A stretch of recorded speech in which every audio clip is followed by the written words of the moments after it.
श्री स्वामी समर्थ मित्रांनो, आपल्या स्वामी सेवा या चॅनलवरती तुमचे मनापासून स्वागत आहे. मित्रांनो, आजचे जे अध्यायाचे व्हिडिओ आहेत ते अपलोड केलेले आहेत मी माझ्या आय डीवरती, आपल्या चॅनलवरती. पण आता थोडंसं मला तुमच्याशी बोलावंसं वाटतं आहे. तर म्हणजे स्वामी सेवेत आल्यानंतर आपल्यामध्ये काय काय बदल घडतो. आपण म्हणजे स्वामींची सेवा केल्या केल्या किंवा स्वामींच्या सेवेत लागल्यावरती किंवा दत्तगुरूंच्या सेवेमध्ये लागल्यावरती लगेच आपल्या प्रॉब्लेम संकट नष्ट वगैरे होतात का, किंवा काही जादू होते. तर याच्यावरती आज थोडीशी आपण चर्चा करू. म्हणजे बघा मित्रांनो, आपण स्वामींच्या सेवेमध्ये लागल्या लगेच आपले संकट नष्ट होत नसतात किंवा आपले सगळं काही छान छान होत नसतं.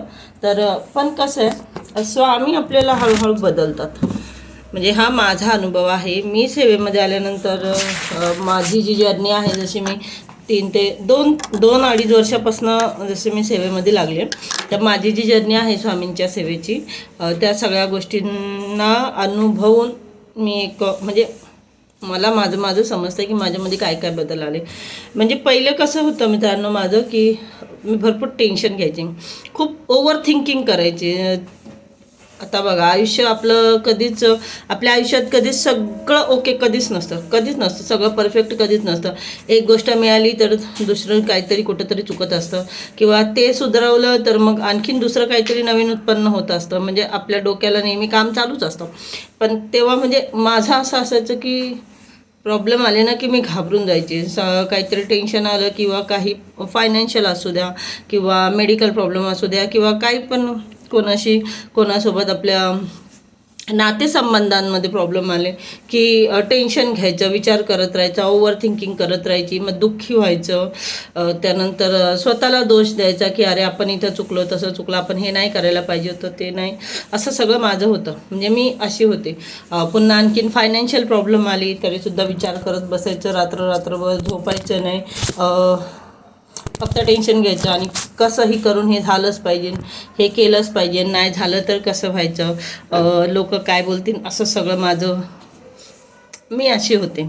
पण स्वामींच्या सेवेत लागल्यानंतर हळूहळू माझी विचार करण्याची पद्धत बदलली, संकटांकडे बघण्याची पद्धत बदलली. आता संकट कितीही मोठं असलं तरीही त्याला आपण कोणत्या प्रकारे हँडल करू शकतो, कोणत्या प्रकारे, म्हणजे लगेच सगळं काही ठीक होत नसतं.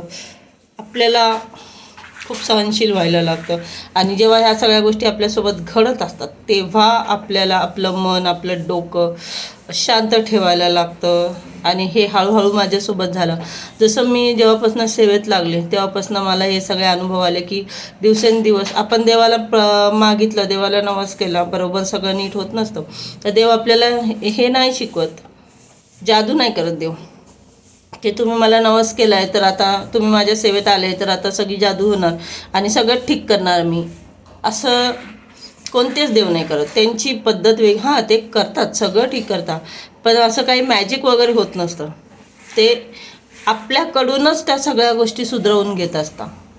जे आपल्या अडचणी असतात त्या आपण सुधरवतो, ते आपल्याला सुधरवण्याच्या लायक आपल्याला ते बनवतात. ज्या गोष्टीसाठी आपण देवांवरती डिपेंड राहतो, आपण देवाला बोलतो की हे झालं पाहिजे, ते करा, हे करा, हे असं आहे, माझी ही अडचण वगैरे, त्या सगळ्या गोष्टी आपले देव, तुम्ही कोणत्याही देवाला पूजा, तुम्ही स्वामी लास्टला सगळं काही स्वामींमध्येच समावतं. स्वामी हे ब्रह्मांड नायक आहे. तुम्ही श्री विष्णूंची पूजा करा, श्रीकृष्ण, मी स्वामींच्या सेवेचं बोलते कारण की बघा, आपण स्वामींना जे कोणी असतील आपले भाऊ बहीण इतर प्रत्येक जणांचे आपले आपले आराध्य वेगळे असतात, पण ते लास्टला सगळे काही स्वामींमध्ये समावतं. म्हणजे स्वामी हे ब्रह्मांड नायक आहेत आपले. तर स्वामींच्या सेवेचा मी माझा अनुभव सांगते आणि हेच प्रत्येकासोबत हेच होतं. स्वामी आपल्याला त्या लायक बनवतात. स्वामी आपली अडचणींकडे बघण्याची दृष्टी बदलतात. स्वामी प्रॉब्लेम्सला सॉल्व कसं करायचं हे आपल्याला शिकवतात. आणि खूप मोठं संकट आहे, अशा संकटात आपण कसं राहायचं, आपल्याला काय करायचं हे आपल्याला स्वामी शिकवतात. स्वामी प्रकट होऊन आपल्याला जादू करून नाही दाखवत, किंवा कोणतेच देव प्रकट होऊन आपल्याला जादू करून सगळं सॉर्ट करून नाही दाखवत. ते आपल्याकडूनच करून घेतात, आपल्याला त्या लायक बनवतात की तू स्वतःचे प्रॉब्लेम सॉल्व करू शकतो, तूच कर, ते तुझ्याकडनंच करून घेणार.